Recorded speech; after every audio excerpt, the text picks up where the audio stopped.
पंथातर्फे आयोजित या कृतज्ञता सोहळ्यामध्ये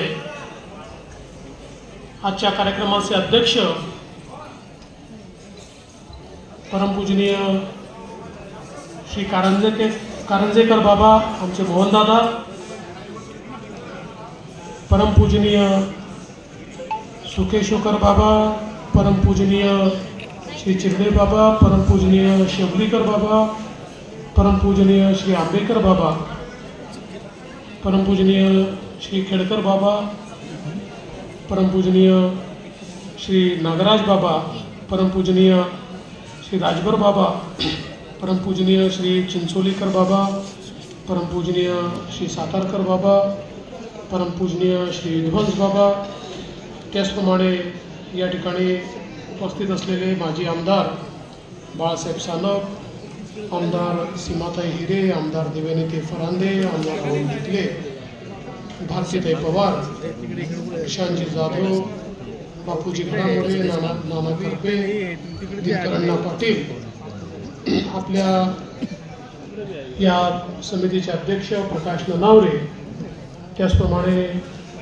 या ठिकाणी मंचावर उपस्थित असलेले माझे मित्र अविनाश ठाकरे, या आयोजन समितीचे श्री राजेंद्र जायभाये, प्रभाकर भोजने, उदय सांगळे, मच्छिंद्र सानप, तानाजी आंधळे, अरुण महानुभाव, नंदू हांडे, अनिल जाधव, शरद घुगे, शीलाताई सानप, ननवरीताई, शीतलताई सांगळे, या ठिकाणी उपस्थित सर्व संत महंत आचार्य, सर्व शक्तिस्वरूपा तपस्विनी आणि उपस्थित सर्व भगिनी आणि बंधूंनो,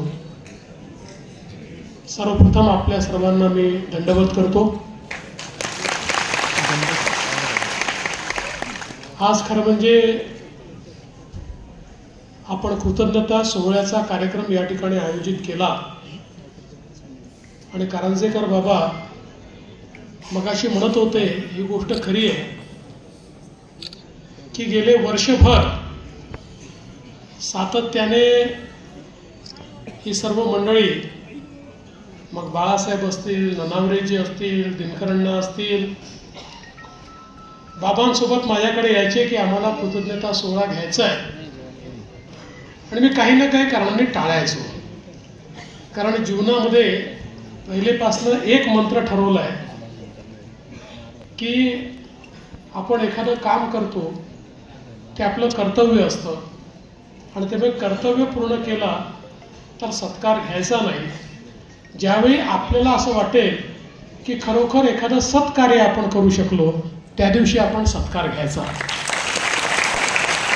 आणि म्हणून मी सत्काराचा कार्यक्रम कोणी म्हटला की अनेक वेळा काही ना काही कारणं सांगतो आणि तो कार्यक्रम थोडासा टाळत असतो, पण या सर्व मंडळीचा आग्रह होता आणि त्यात मला त्यांनी सांगितलं की हा सत्कार जो आम्ही करणार आहे, कृतज्ञता सोहळा आहे, हा केवळ समाजातल्या सगळ्या लोकांचा सोहळा नाही आहे, तर संपूर्ण महाराष्ट्रातले आमचे संत महंत आचार्य, आमच्या या ठिकाणी जेवढे आमच्या पंथातले सगळे प्रमुख लोक आहेत, हे सगळे या ठिकाणी येणार आहेत, आणि ते सगळे मिळून तुमचा हा कृतज्ञता सोहळा पार पडणार आहेत, सर्व तपस्विनी येणार आहेत।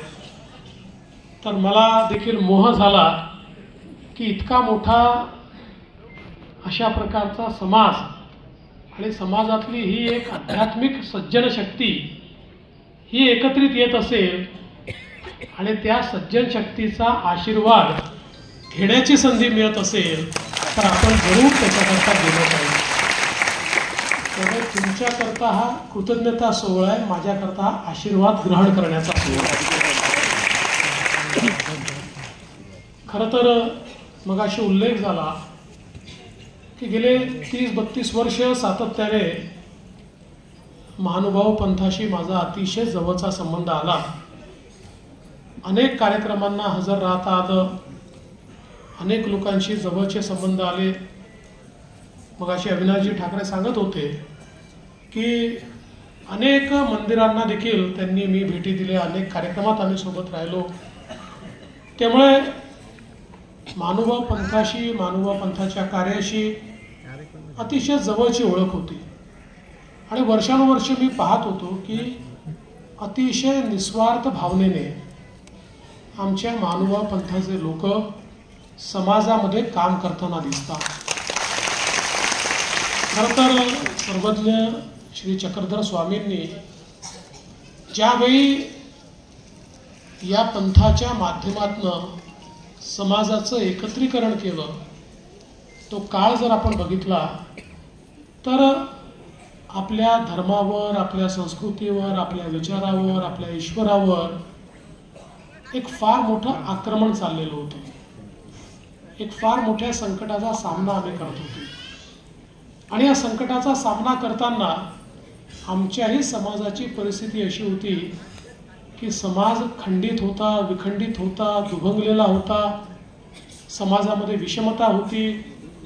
एका विचारानं पुढे जाण्याची मानसिकता ही समाजामध्ये पाहायला मिळत नव्हती.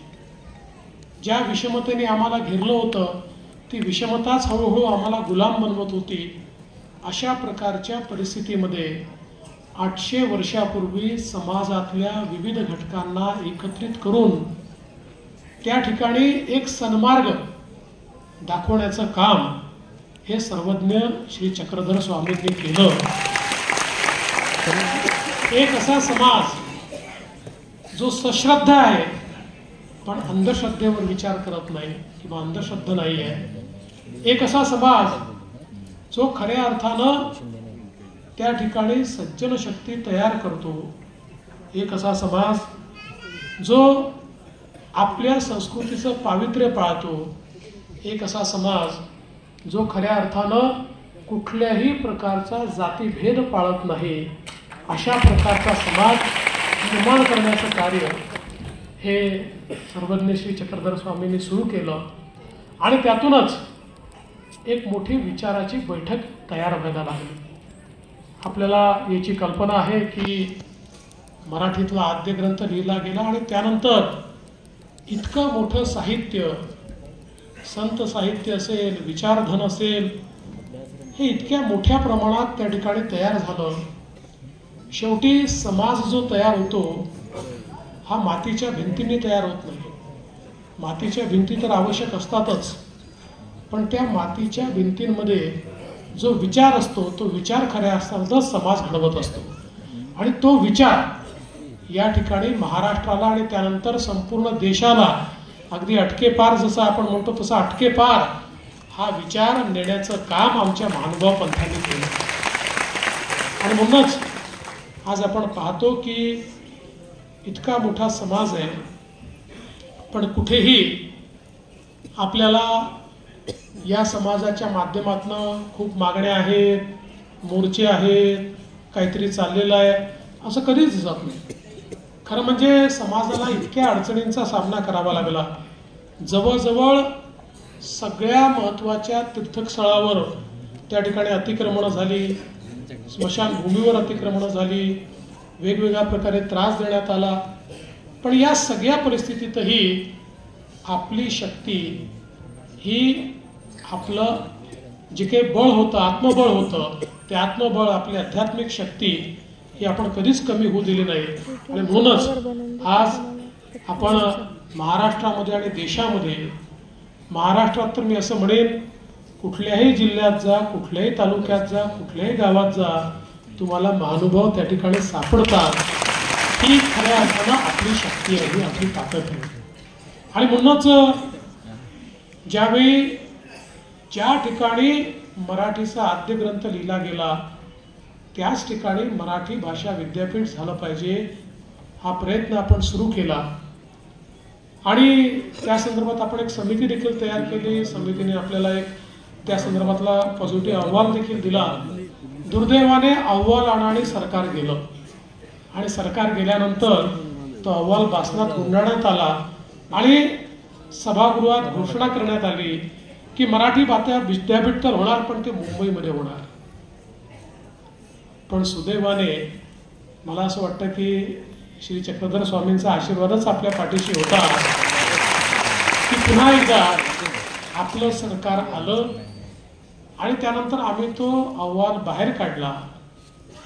खरं म्हणजे मोहनदादांना माहिती आहे ते सारखा फॉलोअप या सगळ्या गोष्टीचा करतात, त्याच्यामुळे आम्ही तो अहवाल बाहेर काढला आणि मी ठणकावून सांगितलं मुंबईमध्ये 100 विद्यापीठ आहेत, पण ज्या ठिकाणी मराठीचा सन्मान झाला, ज्या ठिकाणी मराठीचा आद्य ग्रंथ लिहिला गेला, ज्या ठिकाणी मराठीचं इतकं मोठं साहित्य तयार झालं आणि ज्या ठिकाणी सर्वज्ञ श्री चक्रधर स्वामींनी मराठीचा सन्मान करायला आपल्याला शिकवलं, त्या रिद्धपूरलाच मराठी भाषा विद्यापीठ झालं पाहिजे आणि आपण ते मराठी भाषा विद्यापीठ त्या ठिकाणी केलं.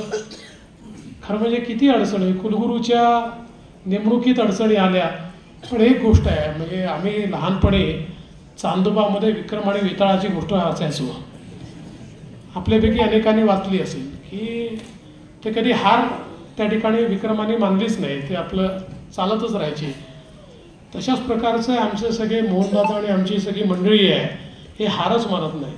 हे इतका पाठपुरा बरोबर करत असतात त्याचा की शेवटी त्यातनं मार्ग काढून त्या ठिकाणी नेमणूक झाली, आता त्याचे ॲडमिशन झाले.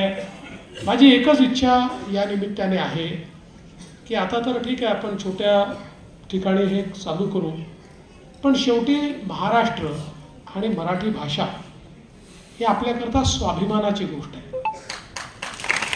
मराठी भाषा ही इतकी जुनी भाषा आहे की ज्या भाषेनं अलौकिक अशा प्रकारचं साहित्य आणि विचार आपल्याला दिलेले आहेत.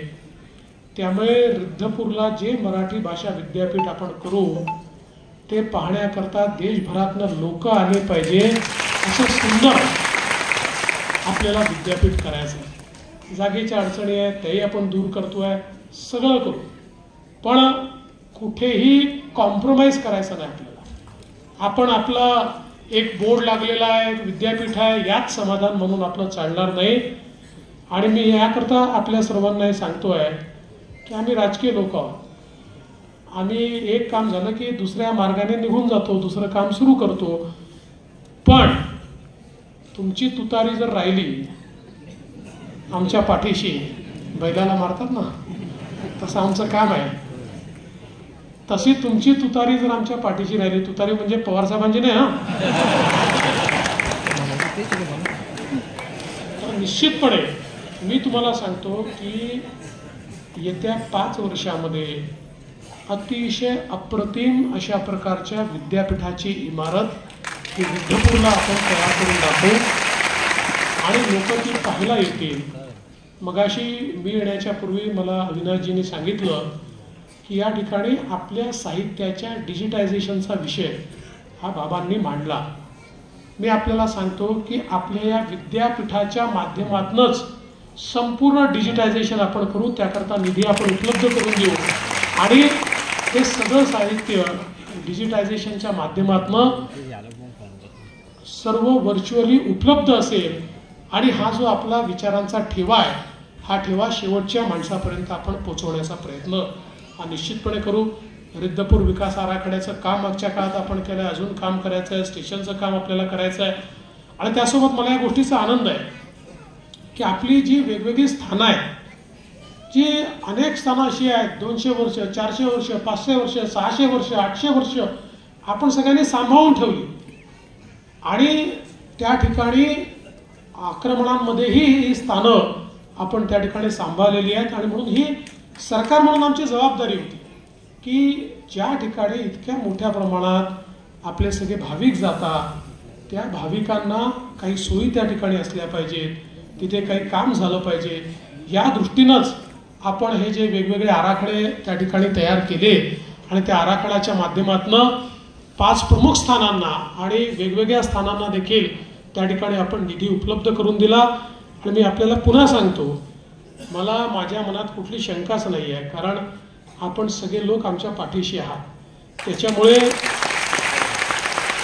नोव्हेंबरमध्ये निवडणूक आहेत. नोव्हेंबरमध्ये काय होणार मला काही चिंता नाही आहे. ज्याच्या पाठीशी तुमचा सगळ्यांचा आशीर्वाद आहे त्यांचं कल्याण होणारच आहे. त्यामुळे नोव्हेंबर नंतर पुन्हा डिसेंबरमध्ये जेव्हा पुरवणी मागण्या येतील त्यावेळी काळजी करू नका. अर्धे कामं पुरवणी मागण्यात करून टाकू आणि उरलेले अर्धे मार्चच्या बजेटमध्ये आपण करून टाकू, जेणेकरून पुढचे 2-3 वर्ष ही सगळी कामं जी आहेत ही कामं आपल्याला पूर्ण करता येतील. अर्थात अडचणी अनेक आहेत. कारण ज्याचा उल्लेख केला की स्वातंत्र्याचे 75-77 वर्ष जरी झाले तरी देखील महानुभाव पंथ हा आपल्या स्वतःच्या भरोश्यावर आपलं कार्य चालवत होता. सरकारने पाहिजे त्या प्रमाणात कधीच लक्ष दिलं नाही, म्हणूनच इतक्या समस्या उभ्या राहिल्या आहेत. आता सरकारने लक्ष द्यायला सुरुवात केली आहे. आपण बाबा हा प्रयत्न करू. एवढी सगळी संत महंत मंडळी या ठिकाणी बसलेली आहेत ज्यांच्या प्रत्येकाच्या पाठीशी इतका मोठा संप्रदाय आहे. एक अतिशय पॉवरफुल अशा प्रकारचे व्यासपीठ आहे. त्यामुळे या व्यासपीठाच्या साक्षीनं मी सांगतो की आपण सगळ्यांनी प्रयत्न केला तर पुढच्या 5 वर्षामध्ये आपण एकही काम शिल्लक ठेवणार नाही. सगळी पंथीय कामं जी आहेत ती निश्चितपणे आपण पूर्ण करून दाखवू. आणि आमचे सगळे मजबूत लोक तुमच्या पाठीशी आहेतच. म्हणजे बाळासाहेब या ठिकाणी आहेत, आमचे अविनाशजी या ठिकाणी आहेत, दिनकर अण्णा आहेत, खूप लोक आहेत की जे सगळे तुमच्या पाठीशी सातत्याने आम्हाला आठवण करून देण्याकरता त्या ठिकाणी असतातच. आणि अर्थात तुम्ही तर बाबा आहातच, म्हणजे तुम्ही कधीच सोडत नाही. मी बघितलं की त्यांच्या बाबांच्या डोक्यात 24 तास हाच विचार असतो. आणि किती फिरतात, किती अमरावतीला कधी असतात, नागपूरला कधी असतात, मी कुठे असेल माझा दौरा गेला की मला बाबांचा मेसेज असतो की मी नाशिकला भेटू की बुलढाण्याला भेटू. आणि बरोबर ते पोचतात आणि मला त्या ठिकाणी भेटतात. तर मला असं वाटतं की हे अतिशय चांगलं कार्य आपण सगळे करता आहात आणि या कार्यामध्ये थोडा हातभार लावता आला. शेवटी बघा, जीवनामध्ये आपण जात असताना संपत्ती घेऊन जात नाही. आपण जीवनामध्ये जात असताना आपली चांगली कामच घेऊन जातो. त्यामुळे जिथे जिथे आपल्याला काही चांगलं करण्याची संधी ईश्वर देतो त्या संधीचा फायदा घेतला पाहिजे. आपण ती संधी आम्हाला देता. आमच्या हातून 4 पुण्य कामं होतात. त्यामुळेच मला असं वाटतं की निश्चितपणे पुढच्याही काळामध्ये अशाच प्रकारे हे काम आम्ही करत राहू.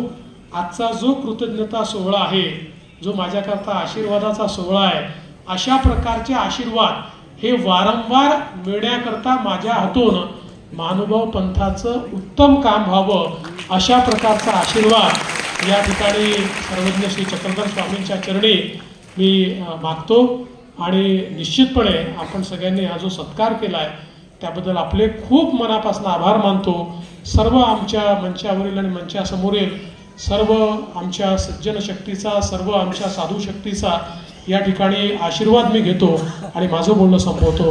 धन्यवाद. जय हिंद, जय महाराष्ट्र. धन्यवाद साहेब. आपला एक एक शब्द म्हणजे एक नवं जीवदान होतं. आपल्या शब्दांना, विचारांना दाद द्यावी अशा प्रकारचं आपण संपूर्णपणे महानुभाव पंथासाठी पुढच्याही पंचवार्षिक योजनेचा आराखडा जाहीर केलेला आहे. आम्ही मागत राहू आणि आपण देत राहू अशा प्रकारचे आपलं मनोधर्म आहे. आपल्या विचारांच्याबद्दल धन्यवाद देतो. आणि सज्जनो, आपण सर्वजण आलेलो आहात. माननीय साहेब इथे आलेले आहेत, यासाठी आभाराचे बोल व्यक्त करत आहेत.